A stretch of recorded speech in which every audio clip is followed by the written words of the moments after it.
പ്രദീപ് ടി.ആർ കൂടി നമ്മോടൊപ്പം. പെട്ടുമുടി, കവളപ്പാറ തുടങ്ങിയ 8 ഉരുൾപൊട്ടൽ ദുരന്തങ്ങളിൽ രക്ഷാപ്രവർത്തനത്തിന് നേതൃത്വം നൽകിയ ഫയർഫോഴ്സ് ഉദ്യോഗസ്ഥനാണ്. ശ്രീ പ്രദീപ്, ഇപ്പോൾ അവിടെ നിന്ന് ഉയരുന്ന പരാതികൾ താങ്കളും കേട്ടിരിക്കുമല്ലോ. കേരളത്തിലാണ് എങ്കിൽ ഇങ്ങനെയായിരിക്കില്ല സംഭവിക്കുക, ഇങ്ങനെയായിരിക്കില്ല രക്ഷാപ്രവർത്തനം എന്നുള്ള കാര്യം. അവിടെ വ്യത്യസ്തമായി ഒരു ഉദാസീനത കാണുന്നു. വളരെ വൈകിയാണ് ഇപ്പോൾ കേരളത്തിൽ നിന്നുള്ള സംഘം എത്തിയ ശേഷമാണ് കാര്യങ്ങൾ അല്പമെങ്കിലും വേഗം വച്ചത്. അത് അപകടം നടന്ന എത്രാമത്തെ ദിവസമാണ് എന്നുള്ളതും ഒരു പ്രധാനപ്പെട്ട കാര്യമാണ്. താങ്കൾക്ക് എന്താണ് തോന്നുന്നത്? ഞാന് കഴിഞ്ഞ 5 ദിവസമായിട്ട് ഈ ദുരന്തം നടന്ന് കഴിഞ്ഞ 5 ദിവസവും ഇതിനെ വളരെ ആഴത്തിൽ തന്നെ മോണിറ്റർ ചെയ്യുന്ന ഒരു വ്യക്തിയാണ്. 29 കൊല്ലം കേരള ഫയർഫോഴ്സിന്റെ അംഗമായിരുന്നു. 30ാമത്തെ കൊല്ലം കഴിഞ്ഞ മെയ് മാസത്തിൽ പെൻഷൻ പറ്റിയ ഒരാളെന്ന നിലയിൽ കേരളം കണ്ട ഏറ്റവും പ്രധാനപ്പെട്ട ദുരന്തങ്ങളുടെ എല്ലാ മുഖങ്ങളിലും പ്രവർത്തിച്ചിട്ടുള്ള ഒരാളുമാണ്. അതിൽ ഏറ്റവും എടുത്തു പറയേണ്ടത് പെട്ടുമുടി തന്നെയാണ്. അപ്പോ പെട്ടുമുടി പോലെ ഉള്ള ഒരു ടെറൈൻ, അത് അവിടെ പ്രവർത്തിച്ചിട്ടുള്ളവർക്ക് മാത്രമേ അത് മനസ്സിലാവുള്ളൂ. തോട്ടം മേഖലയും അതുപോലെ തന്നെ ഓരോ വനവും മലമുകളിൽ നിന്ന് കുതിച്ചൊഴുകുന്ന പുഴയും വന്യമൃഗങ്ങളുടെ ശല്യവും എല്ലാം അതിജീവിച്ചുകൊണ്ടാണ് ഏതാണ്ട് 22ഓളം ദിവസം പെട്ടുമുടിയിൽ പ്രവർത്തിച്ചത്.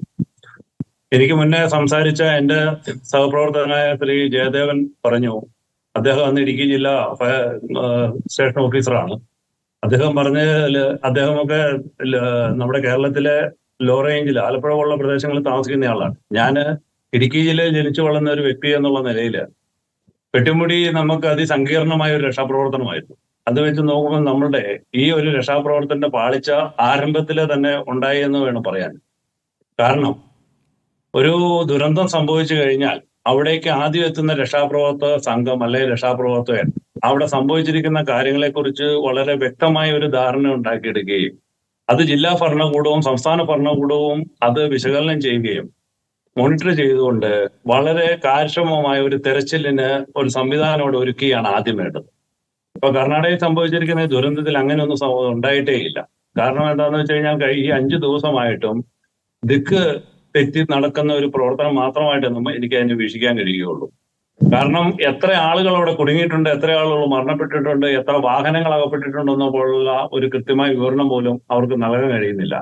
കാരണം ഈ അപകടം നടന്ന സ്ഥലത്ത് നിന്ന് നിശ്ചിതമായ പരിധിക്ക് പുറത്ത് ഈ അവിടേക്ക് എത്തപ്പെട്ട വാഹനങ്ങളുടെ ക്യാമറ ദൃശ്യങ്ങളും മറ്റും ലഭ്യമായി ആകാമെന്നിരിക്കെ അവിടേക്ക് എത്തപ്പെട്ട വാഹനങ്ങളോ പുറത്തു കടന്ന വാഹനങ്ങളെ കുറിച്ചോ യാതൊരുവിധ ഇതും നിഗമനം ഓർക്കില്ല.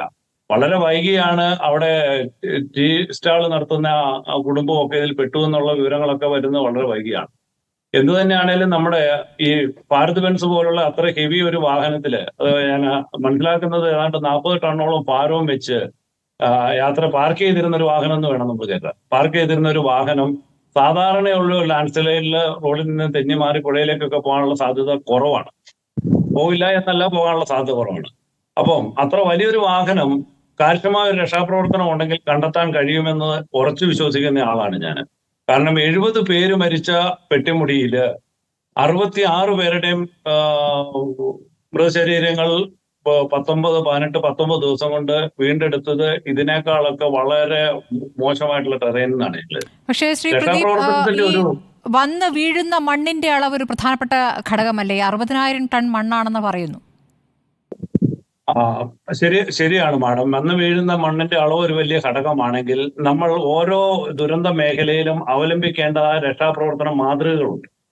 ശാസ്ത്രീയമായ രക്ഷാപ്രവർത്തന മാതൃകകളും വിദഗ്ധരായ മുൻപരിചയമുള്ള രക്ഷാപ്രവർത്തകരെയും മിലിറ്ററി പോലുള്ള ഏജൻസികളെയും ആധുനിക സംവിധാനങ്ങളെയും അവിടെ ഉപയോഗിക്കാൻ ശ്രമിക്കണം.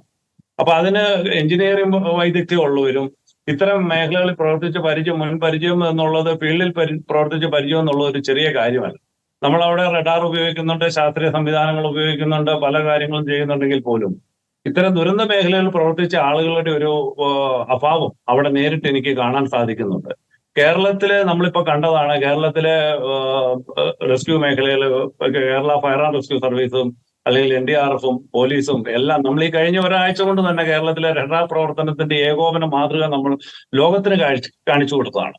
അപ്പം ഇത്തരത്തിൽ കേരളത്തിലെ ഒരു ആണ് ഈ സംഭവം എന്നുണ്ടെങ്കിൽ ഞാൻ തീർച്ചയായിട്ടും ഉറച്ചു പറയുന്നു, ഈ ഇത്രമേൽ ഇതൊരു മോശം അവസ്ഥയിലേക്ക് പോകാതെ ഈ ആളെ രക്ഷിക്കാൻ, ഒരുപക്ഷെ ജീവനോടെ തന്നെ രക്ഷിക്കാൻ സാധിക്കുമെന്ന് ആണ് എന്റെ ഒരു അനുഭവം വെച്ച് ഞാൻ ഇത്ര തീർത്ത് ദിവസം പറയുന്നില്ല. 5 ദിവസത്തിന് ശേഷം അതിനുള്ള സാധ്യതകളുണ്ട് എന്നുള്ളതാണ് അല്ലേ? അങ്ങനെ ഒരു പ്രതീക്ഷയുണ്ട്. അതെ, ഇപ്പോഴും ഞാൻ വിശ്വസിക്കുന്നു ഒരു പക്ഷേ അർജുൻ ജീവനോട് ഉണ്ടാവാമെന്ന് ഞാൻ വിശ്വസിക്കുന്ന കൂട്ടത്തിലാണ്. കാരണം അദ്ദേഹം ഈ കഴിയുന്ന വാഹനം എന്ന് പറഞ്ഞാൽ അത്ര സേഫ്റ്റി ഫീച്ചേഴ്സ് ഉള്ളതാണ്. വലിയ മണ്ണിനടിയിൽ നോർമലി പാറയുടെ സമ്മർദ്ദം ഒന്നും ഇല്ലാതെ അദ്ദേഹത്തിന്റെ വാഹനത്തിന് വലിയ കേടുപാടുകളൊന്നും സംഭവിച്ചിട്ടില്ല എന്നുണ്ടെങ്കിൽ ഓക്സിജന്റെ അളവ് നിലനിൽക്കുന്നിടത്തോളം സമയം അർജുൻ ജീവനോട് തന്നെ അതിനകത്ത് ഉണ്ടാവും. പക്ഷേ രക്ഷാപ്രവർത്തനം ശരിയായ ദിശയിലല്ല നടക്കുന്നത്. എത്ര ഹ്യൂജ് അളവിൽ മണ്ണുണ്ടെങ്കിൽ പോലും ആ ഭാഗങ്ങളെ നമ്മൾ കൃത്യമായിട്ട് വീതിച്ച് എടുത്തിട്ട് ഈ വാഹനം പാർക്ക് ചെയ്ത സ്ഥലം ഐഡന്റിഫൈ ചെയ്യുകയും അവിടെ കേന്ദ്രീകരിച്ച് രക്ഷാപ്രവർത്തനം ഏകോപിപ്പിക്കുകയാണ് വേണ്ടത്. രക്ഷാപ്രവർത്തന ഏകോപനം എന്ന് പറഞ്ഞാൽ ഇതിനകത്ത് വിദഗ്ധരായ ആളുകളുടെ ഒരു കൂടിയാലോചനയും അതവിടെ ഇംപ്ലിമെന്റ് ചെയ്യാനുള്ള ഒരു ഉദ്യോഗസ്ഥ സംവിധാനവും എല്ലാം വേണം. വെറുതെ പുറമേ നിന്നുള്ള കുറെ ആളുകൾ അവിടെ എത്തിച്ചേർന്നുകൊണ്ടോ ഇതുമായിട്ട് രക്ഷാപ്രവർത്തനവുമായിട്ട് യാതൊരു ബന്ധമില്ലാത്ത ആളുകളുടെ സാന്നിധ്യം കൊണ്ടോ ഒന്നും രക്ഷാപ്രവർത്തനം പുരോഗമിക്കത്തില്ല. കൃത്യമായിട്ടുള്ള രക്ഷാപ്രവർത്തന മേഖലയിൽ വൈദഗ്ധ്യമുള്ള ആളുകളെ ഉൾക്കൊള്ളിക്കുക എന്നുള്ളതും അവരെ ഏകോപനം, രക്ഷാപ്രവർത്തനത്തിന്റെ ഒരു ഏകോപനത്തിൽ വലിയ കാര്യമുണ്ട്.